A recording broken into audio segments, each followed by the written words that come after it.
Ruben Onsu sakit apa? Artis kondang tanah air Ruben Onsu dilarikan ke rumah sakit.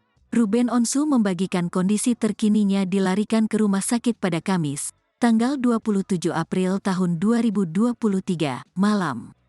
Tampak Ruben Onsu yang terbaring di atas kasur rumah sakit sedang diinfus dan mendapatkan transfusi darah. Ruben Onsu mengunggah fotonya terbaring di rumah sakit tersebut di Instagram pribadinya, @Ruben_Onsu. Dalam foto yang diunggah di akun Instagramnya, Ruben tampak berbaring di ranjang rumah sakit dan mendapatkan transfusi darah. Menurut keterangan foto tersebut, Ruben Onsu dirawat di Rumah Sakit Umum Bunda, Jakarta.